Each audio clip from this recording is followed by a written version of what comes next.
My mom sat me down on my 18th birthday and told me to start paying into my stepsister's college fund or get out. So I recorded her saying it, played it for my grandpa, and now she's the one being evicted from what is legally my house. I turned 18 3 days ago. I live with my mom, my stepdad, and my stepsister Tessa, who is 15 and comfortably the worst 15-year-old I have ever had the misfortune of sharing a roof with. She's arrogant, she's mean, and she has spent years treating me like a competitor rather than a person. We have never liked each other, and I want to be clear that this isn't a two-sided thing I'm spinning. She's just an unpleasant human being. My dad died when I was 3. I have almost no memories of him. What I do have is a very full catalog of memories of fighting with my mom, which has always made me wonder whether growing up would have been easier if he'd stuck around to balance her out. She married my stepdad when I was 16, though they'd been together since I was about 13. 3 years of dating, then a wedding, then he moved in with Tessa. Tessa was already a brat before that. Once she was living under the same roof, she got roughly 10 times worse, constantly needling me, constantly picking fights over nothing. I told my mother about it repeatedly. I complained to my stepdad about his own daughter. Both of them waved it off as normal sibling rivalry and refused to get involved, insisting she'd grow out of it. But I knew the actual reason neither of them would step in, and it had nothing to do with sibling rivalry. Tessa was the golden child, to both of them. My stepdad taking her side made sense, at least. She's his biological daughter. That's not the part that broke me. It was my mother. She'd go out of her way for Tessa in ways she had never once gone out of her way for me. Here's the thing about my mom and me. We are fundamentally different people, and she has never forgiven me for it. I was a tomboy. I liked sports, video games, cars. My mother wanted to teach me makeup from the age of 7. She wanted to do my hair. She wanted me in dresses instead of the shorts I actually wanted to wear. There is nothing wrong with any of those things. They just weren't me. And I figured out very early that I couldn't be myself and impress my mother at the same time, so I stopped trying to impress her. That caused years of fighting. She pushed. I pushed back. She wanted a miniature version of herself, and what she got was a person. And then Tessa arrived, and Tessa was exactly the daughter my mother had always wanted. I don't think I can properly explain how that felt as a teenager. I'd spent my whole childhood trying to be loved for who I actually was, and then this girl turned up and got, effortlessly, the mother I'd been auditioning for my entire life. For Tessa, my mom became the mom I always wanted. Watching that happen in your own house is a particular kind of awful. So I planned my exit. I wanted to be gone the second I was legally able, which is why I was genuinely happy on my 18th birthday. I'd graduated high school. I have a lacrosse scholarship locked in, and I'm leaving in the fall. This was my last birthday living at home. From now on, I'd only be back for holidays, so I expected something. Not a party necessarily, just some enthusiasm, some acknowledgement that her daughter had turned 18 and was leaving. I really should have known better. Not only did my mother do nothing for my birthday, but that afternoon, once the house was empty, she sat me down and told me we needed to have an important conversation about the future. Here's what she said. Tessa will be starting college in a few years.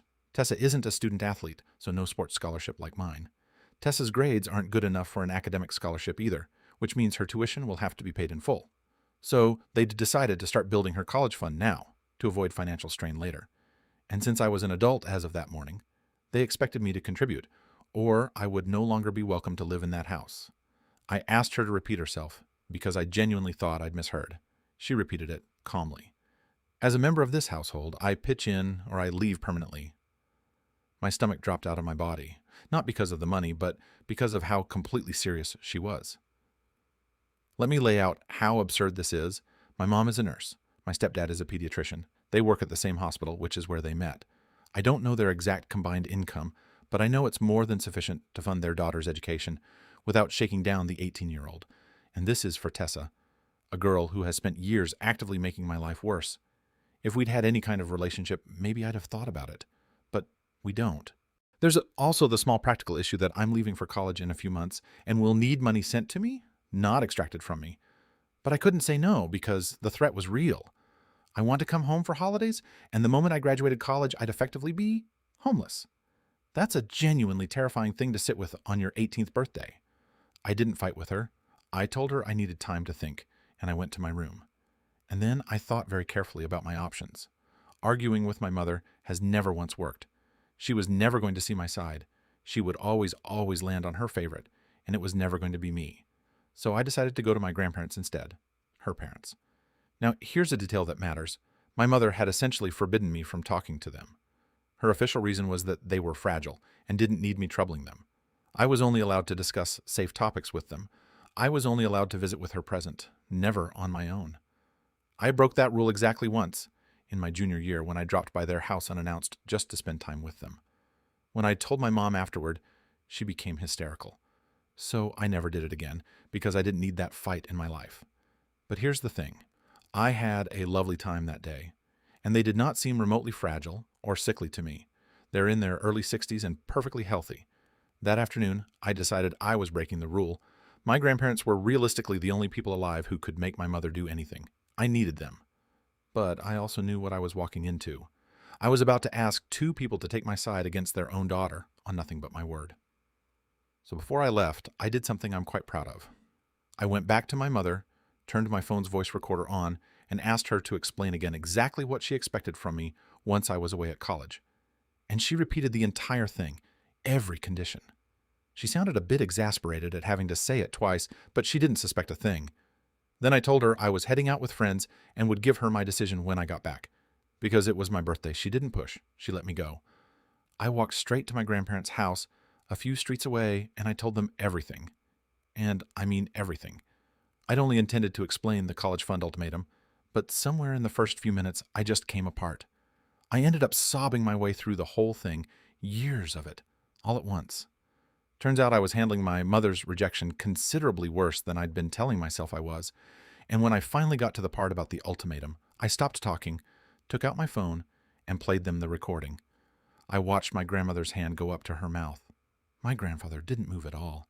He just sat there, listening to his own daughter, in her own voice, telling her 18-year-old to fund her stepsister or find somewhere else to live. When it finished, nobody said anything for a long moment. They were visibly stunned, because whenever I'd visited with my mom, I'd seemed happy and relaxed. That was a performance. My mother had drilled into me that my grandparents were too old and sick to be burdened with anything real. I never actually believed that. I think the real reason she kept me away from them was that she was terrified I'd tell them the truth about how she was treating her own daughter and that they'd be furious with her, which, as it turns out, is precisely what happened.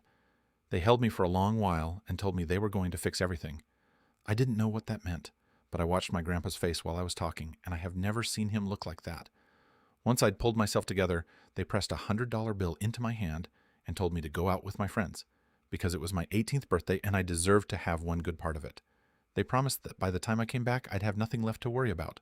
So I went out. My friends had been trying to drag me out all day anyway. I stayed out very late, partly because I didn't want to go home, and partly because I was finally celebrating my birthday the way it should have been celebrated. Around 9, I got a text from my grandparents asking me to come back to their house instead of going home. And here's the part that started unsettling me. I hadn't received a single call or text from my mother. Not one. If my grandparents had confronted her about what I'd told them, she would have been desperate to get hold of me. She'd have been blowing up my phone. The silence was deeply strange. I got to their house around 10, cleaned myself up, and they sat me down. They told me they'd spoken to my mother and that I had nothing to worry about anymore, because they had asked my family to vacate the house we live in so that they could transfer ownership of it to me. I need to explain this part properly. That house was a wedding gift from my grandparents to my parents, back before my dad died. My mother has lived there ever since, except my grandfather never formally transferred the deed. Legally, that house has been his the entire time. He had told my mother she could either take back everything she'd said to me and start treating me properly, or she could leave. And apparently, before it got to that point, he'd asked her nicely. He'd given her a genuine chance to admit she'd messed up. Instead, she told him to mind his own business and stop interfering in matters he didn't understand. She stood by all of it, that I was an adult now, that I needed to start earning and giving back to the family, or I had no place in her home. That's when my grandfather told her exactly whose house she was standing in. There was a very ugly argument. And then she made her choice. She told him that her priority was her own family now, not Mom, as though I'm not her family, as though I'm not her blood. She said she'd have the house emptied by the end of the week if that's what he wanted, and hung up on him. That's why my phone had been silent all evening. My grandparents also told me it wasn't only what I'd said that day that pushed them to this. It was 2 years of her behavior toward them. Since her marriage, she'd decided her husband and stepdaughter were the only family she needed, and visited her parents maybe once every couple of months. They'd stopped pushing on that. but they had kept asking her to at least let me visit or call, and every single time she'd invent an excuse about how busy I was. I was not busy. She just didn't want me in a room with them. She had systematically manipulated all three of us into staying apart for years for her own benefit, and it had finally detonated. I was devastated that she'd chosen Tessa over me, but honestly, I was more disgusted that she genuinely believed she was in the right. I'd already stopped hoping she would ever love me the way she loves my stepsister. I'd started seeing her clearly a while ago. The next morning, I went back to the house with my grandpa to pack my essentials so I could stay with them until my mother's family cleared out. It was around noon, and nobody had left for work. Even Tessa was home. All three of them looked furious. I said nothing and walked straight past them to my room. About 10 minutes into packing, my mother came in and demanded to speak to me privately. I said no. She kept pushing until I gave in. And what she told me was that she'd been bluffing on the phone with her father. She couldn't actually afford to move out on that timeline. So she needed me to talk to my grandpa and fix it. I was genuinely astonished that she had the nerve to make another demand of me, so I said no to her face. Then her whole approach changed. She started crying. She said she never meant to hurt me, that she was only trying to teach me responsibility, that every dollar I sent for Tessa's college fund would actually have gone into a separate account she was planning to give me later. She said that if I'd just given her one conversation instead of running to my grandparents to complain, I'd have known she never meant a word of it, and that she was never going to kick me out over something so petty. Instead, I'd gotten her evicted from her own home, and that really hurt her. She told me I was free to do whatever I wanted, but asked me to remember that she loves me and only ever wanted the best for me. I was completely dumbstruck. I had no idea what to say. It's been 2 days and I haven't spoken to anyone about it. I don't know whether she was telling the truth or not, and the guilt is genuinely eating me alive. Update 1. I told my grandparents what my mother had said, and my grandpa was immediately skeptical. He thought it was extremely unlikely she'd ever intended to save that money for me, and that she was simply manipulating me again so they'd be allowed to stay. I agreed with him. I'd gotten emotional, but there was no realistic world in which my mother had turned over a new leaf overnight. So we decided to test her. I called her and told her I'd thought it over, but that I'd still prefer my grandpa transfer the house into my name, just in case. She was startled at first, then began reassuring me I had nothing to worry about. When I insisted, the mask came off. She turned hostile and accused me of not trusting her. I told her, correctly, that I couldn't suddenly trust her after years of how she's treated me. That's when she snapped and told me to go to hell and that she never wanted a daughter like me in the first place. So that settled it. She was only being kind because she was about to be evicted, and she wanted the deed. She doesn't want a daughter like me. Fine. She doesn't have one anymore. Update 2. The legal process is finished. The house is officially mine. My mother has started moving out. She originally had 1 week, but my grandparents and I extended that to 2, which was more generosity than she showed me. She's got about 4 days left.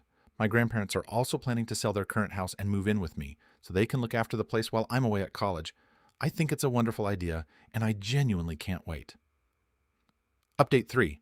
This is probably my last update for a while, because things have finally settled. My mother moved out today. She handed over the keys and, on her way out, told me nastily that I would regret this someday. I don't know why she's so bitter, honestly. She was lucky to find an apartment close to both Tessa's school and their workplace on that short notice. It's smaller, sure. She could stand to be grateful. I know something about being grateful, as it happens. I'm grateful for my grandparents. I'm grateful for my friends who have been extraordinary since I finally told them what had been going on at home. And I'm grateful for all of you, complete strangers who were kinder to me than my own mother has been in years. I'm typing this on my old laptop, in my old bedroom, in my old house. Except the house is mine now, and in a few weeks the people living in it will be people who actually love me. In a few months I leave for the college I chose, on the scholarship I earned, and for the first time in my life I'm living exactly the way I wanted to,